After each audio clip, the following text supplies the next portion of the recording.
Passei milênios debruçada sobre o silêncio do Planalto. Apenas os índios nus gracejavam minhas encostas. Até que do alto de minhas terras vieram aqueles homens destemidos com suas bandeiras de sonho para desbravar o oeste e suas minas de ouro. Então nunca mais estive só. Me afeiçoei ao burburinho dos cântaros e dos cascos das mulas.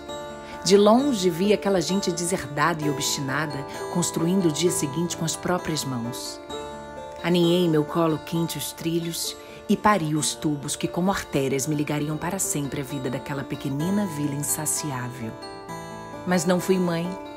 Fui uma amante apaixonada que com suas lágrimas mais puras matou-lhes a sede de água e esperança. Como é linda a minha cidade vista daqui do alto.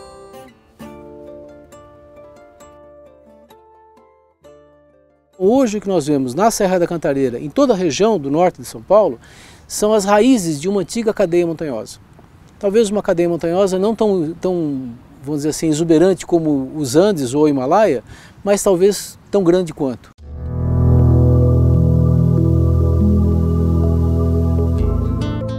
O mais interessante é lembrar que a Serra da Cantareira está situada num grande corpo granítico, a gente chama de batólito granítico. Um batólito é um corpo de rocha que aflora na superfície da Terra por uma superfície superior a 100 km². Certamente, o Cantareira ocupa uma área muito maior do que 100 km².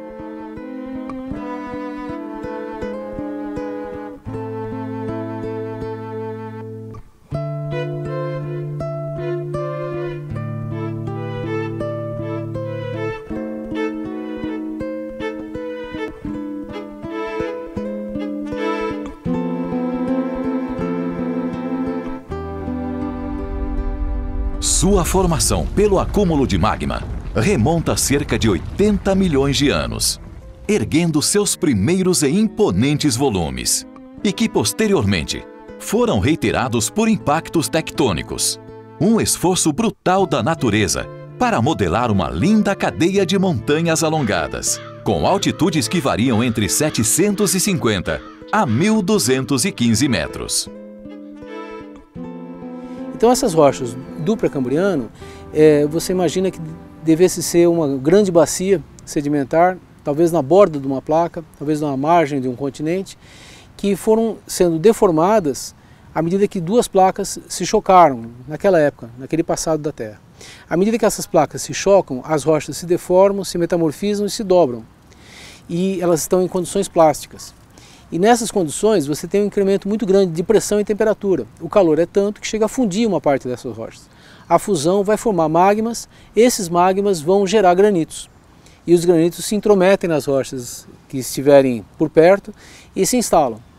Claro, depois disso a região estabilizou-se. Há 480 milhões de anos atrás nós interrompemos, não temos mais esse fenômeno do tectonismo, né? A gente diz que a plataforma se tornou estável. E a partir daí a região passou a sofrer erosão.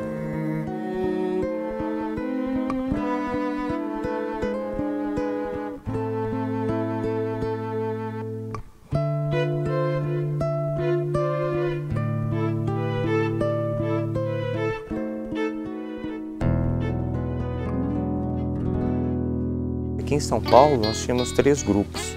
Tinha o grupo indígena Tupi-Guarani, os Tupiniquins. Temos os Guaianás e os Guarulhos ou Maromimis. Houve uma confluência aí das pesquisas históricas com o material etnológico, né? Também com as pesquisas arqueológicas, e a gente percebe que os Tupi-Guaranis ocuparam mais a parte da bacia do Tietê. Esses grupos, o Guarulhos e o Maromimis, eles ocuparam mais a região serrana. Na realidade foram poucos os vestígios arqueológicos que resistiram ao tempo para nos contar um pouco sobre quem foram os primeiros habitantes da Serra da Cantareira. O que existe são apenas alguns relatos fragmentados, algumas citações periféricas contadas sobretudo pelos colonizadores, tá certo? O resto é pré-história. De tal maneira que esse tema, primeiros habitantes, é sempre delicado. É um território fugaz na memória da Serra da Cantareira. E não é por menos que A peça mais antiga e importantíssima nesse quebra-cabeça sobre a ocupação humana foi descoberto recentemente durante as pesquisas, as escavações arqueológicas que foram realizadas durante a construção do trecho oeste do Rodoanel, aquele que circunda a Grande São Paulo. E nessas escavações foram descobertas fragmentos de cerâmicas relativos a tradições taquara e tararé. Isso é um achado surpreendente, porque essas culturas jamais foram mencionadas na memória da Serra, tá certo? Até então, elas são absolutamente alheias à região. E aí, os portugueses encontram, por exemplo, uma tribo que vem dos Paranás para ocupar a Cantareira, já depois de consolidada a São Paulo dos Campos de Piratininga. É uma tribo do tronco G, diferente do Tupi-Guarani, chamada Muí-Morumi. Essa tribo que veio lá dos Paranás para ocupar, por decisão própria, e com o apoio até dos portugueses, se dirá assim, a Jaguamimbamba, que é a Serra da Cantareira.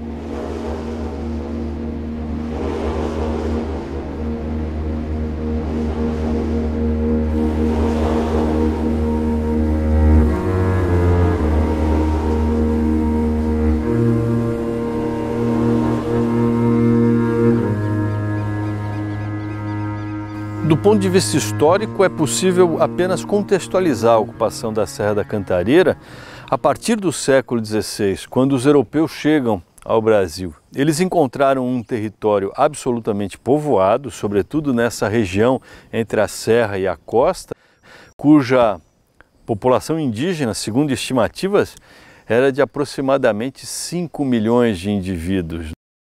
De tal maneira que a gente entender a configuração étnica desse cenário é fundamental para a gente desenrolar um novelo histórico de como se desenvolveu a colonização, não só na Serra da Cantareira, mas também na cidade de São Paulo, na pequena vila de São Paulo de Piratininga.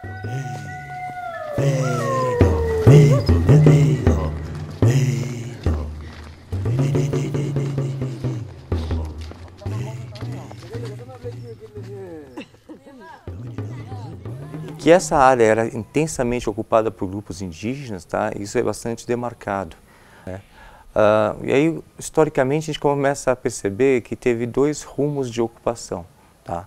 A própria serra era um grande obstáculo para isso. Então, seguia um rumo, sentido norte, ocupando os bairros do Tremembé, Guapira, Mandaqui. A própria origem desses nomes, a gente já tem esse registro em pleno século XVI, eles já aparecem. E um outro caminho, contornando a Serra da Cantareira, tá? E penetrando pelo Vale do Rio Juqueri, né? Sentido Atibaia. Então, esses dois rumos de penetração. Os movimentos humanos sempre foram regidos pela sobrevivência. E, ao que tudo indica, nos primórdios, a serra não era um lugar de moradia. E uma boa indicativa disso é o fato de que os próprios índios chamavam a Cantareira de Uruguapira, que em tupi significa alguma coisa como cortado, tá certo? É uma tradução genérica e está relacionado aos caminhos abertos pelos paulistas, né? O que nos dá uma ideia possível de um lugar de passagem, tá certo? Até porque, independente do nível de nomadismo desses índios, eram os vales e os campos que ofertavam sempre a maior variedade de alimentos, né? De maneira continuada, independente das estações. A cultura tupi, a partir da assimilação jesuítica, passou a ocupar esses vales férteis, empurrando as demais etnias para as terras altas, que aí sim passaram a ser habitadas por povos do grupo G, que são esses supostamente identificados como os primeiros habitantes da serra. A chegada, né, dos jesuítas, eles não tiveram interesse em ficar no litoral justamente porque a grande massa humana estava aqui no Planalto. A gente tinha 3 aldeias principais, uma situada ali no centro de São Paulo, tá? Outra onde hoje é São Miguel Paulista, né? Tinha um outro aldeamento forte de Ururaí, e nós tínhamos um outro aldeamento de Jerubatuba em Santo Amaro. Então esses eram os 3 pontos mais fortes, tanto que foram nesses locais que montaram os aldeamentos jesuíticos. Só que outros grupos indígenas que eram inimigos, que entravam em conflito com os Tupi-Guaranis, eram obrigados a morar em regiões mais serranas, então eles não podiam morar na bacia. Então eles acabaram ocupando a região da Serra da Cantareira, que são justamente esses dois grupos, tá? Os Guarulhos, né? Nesse sentido aqui, indo pelo Rio Juqueri, sentido Guarulhos, que você chega até lá, Buturuçu, e tem o grupo também dos Guaianás, que a gente ouve muita citação, só que os Guaianás era um grupo que não dominava a produção cerâmica, não formava grandes aldeamentos, são grupos mais seminômades, caçadores, coletores.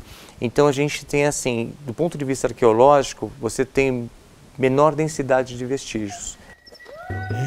São Paulo ficava no centro de uma rede de trilhas indígenas. E todas as grandes estradas brasileiras eram trilhas pré-históricas percorridas pelos índios. Naquela época, existiam várias aldeias que rodeavam a São Paulo dos Campos Piratininga, portanto uma aldeia jesuítica. Essas aldeias não foram fundadas, como se diz vulgarmente nas histórias escolares, pelo Padre Anchieta, não tem nada a ver. Todas essas aldeias já existiam, é toda uma logística de apoio dos povos Tupi e Guarani. Ou seja, toda essa logística já existe. Não por acaso os portugueses seguiram essa logística para chegar no Piabiú, o famoso caminho dos Guaranis. Então a Serra da Cantareira era um obstáculo, mas também era um marco divisor, um caminho que você enxergava além da bacia. E aí a gente tem a própria Anhanguera, que é um antigo Piabiru, um caminho de penetração que já era adotado pelos indígenas, tá? Hoje também é um consenso que existiam N caminhos indígenas que levavam tanto do litoral aqui do Brasil até o Peru e regiões da Argentina. Então esses Piaburus eram percorridos por esses grupos indígenas e os portugueses vão fazer uso desses caminhos. E é justamente nesses caminhos que a gente vai percebendo que vai ocorrendo uma apropriação de terra. Um outro caminho que se assemelhou posteriormente foi o caminho para o Rio de Janeiro, tá? Onde seria mais ou menos o atual caminho pela Dutra. Tá? Ali também surgiu um campo de passagem, passando pelo aldeamento de São Miguel, né? E ali saiu um segundo rumo. Mas nesse mesmo processo, tá? Em meados do século XVI, muitos colonos foram se estabelecendo em toda a face norte, ocupando as áreas mais elevadas, logo passando a área de várzea do Rio Tietê, que se alargava, tá?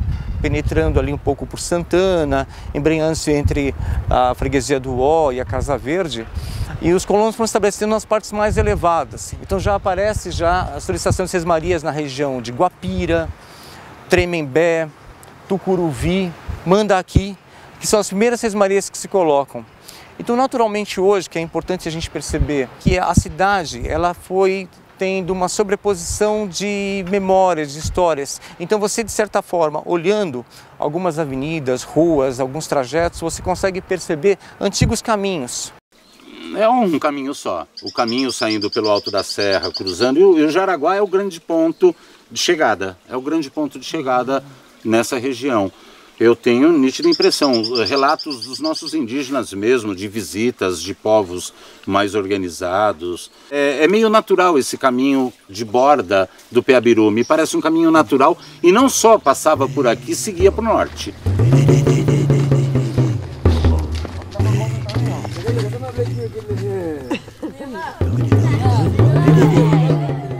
E esse Piabiú é que dá origem àquilo que mais tarde a gente chama de Estrada Geral dos Paulistas, que atravessa todo o sul até o Rio de Janeiro.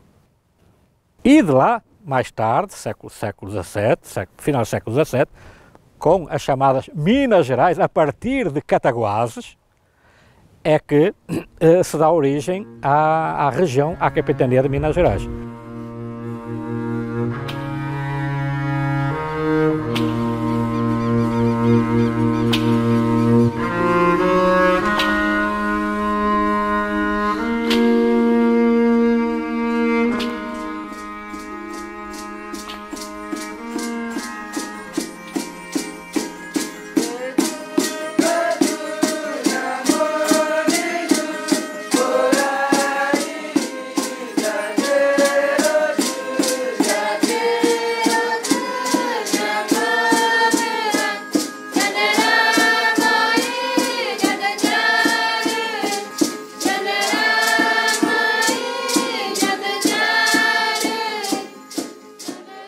A gente acredita que no cachimbo, quando a gente usa ele, toda nossas impurezas, assim, nossos pensamentos ruins, eles somem a partir do momento em que a gente solta a fumaça.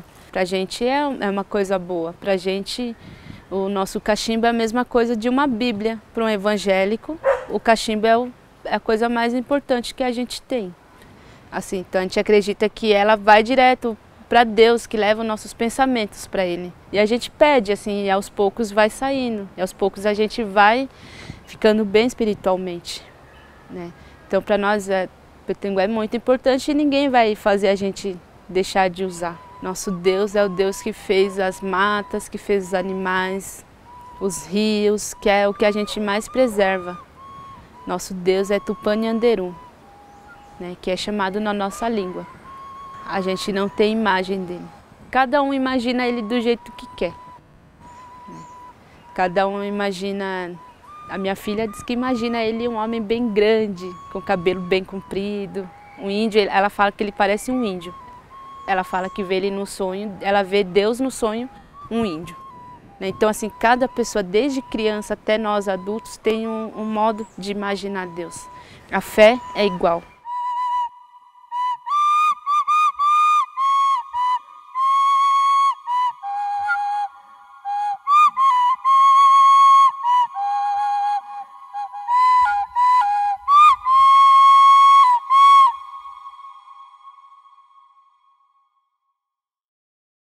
É interessante que São Paulo não é muito associado à questão indígena. No entanto, os últimos dados oficiais apontam para a presença de 21 mil indígenas na Grande São Paulo e ao menos 12 etnias, sendo que a maioria são vindas de outras regiões. No Jaraguá isso não é diferente. As comunidades que vivem lá hoje foram formadas a partir de 1966 e vindos do litoral paulista, tá certo? Em 1987 a área foi reconhecida como uma terra indígena.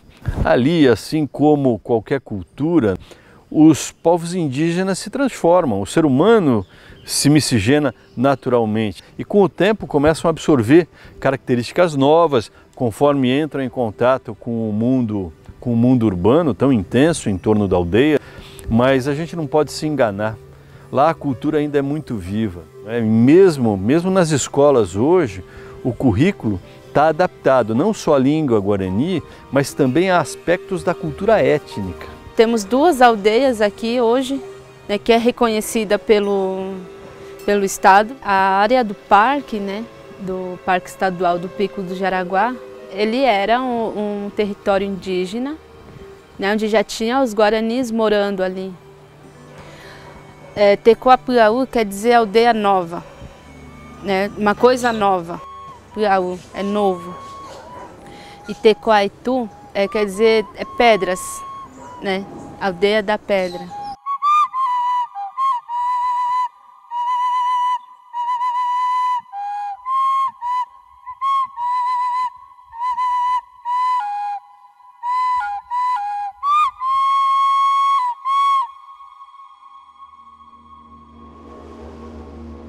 Assim, a Cantareira pré-histórica foi terra de muita gente, nômades ou seminômades.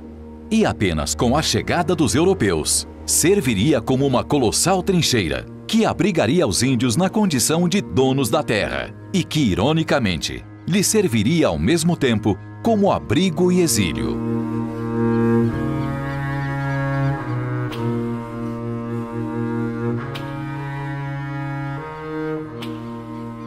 Apesar da primeira família ter vindo para cá não ser dessa região, ser de outro lugar, por exemplo, do sul, a gente está aqui, que a gente sempre fala, não é por acaso, a gente está aqui porque Deus enviou essa família para cá. Então, a história ela começa com a vinda da minha mãe, né, que foi a dona Jandira, que foi a primeira cacique mulher também do Brasil.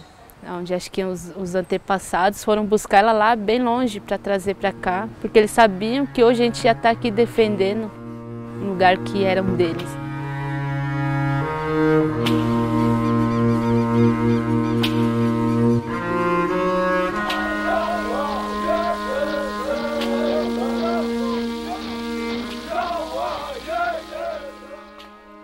É uma área bem pequena assim, para a gente, já que a população está aumentando.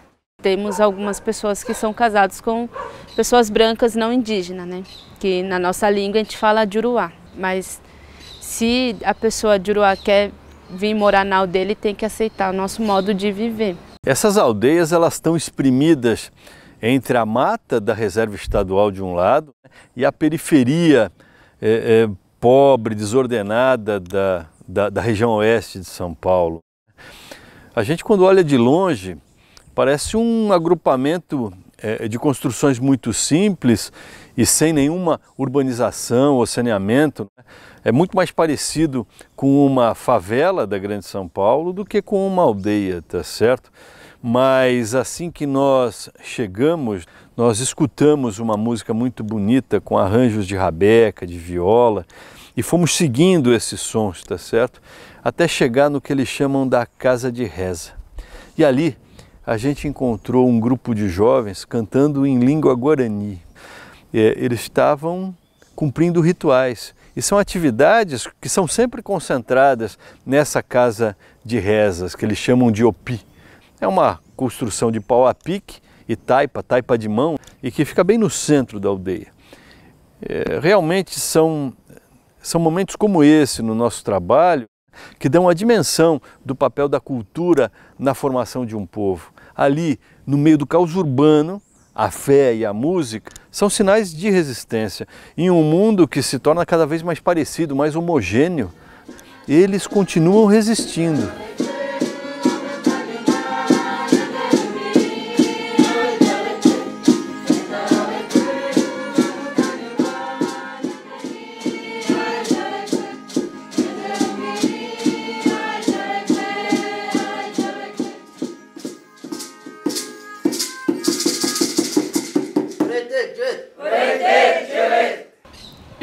Apesar da gente estar tão assim na cidade de São Paulo, tão no meio assim dos brancos, que a gente não está tão preocupado com as coisas.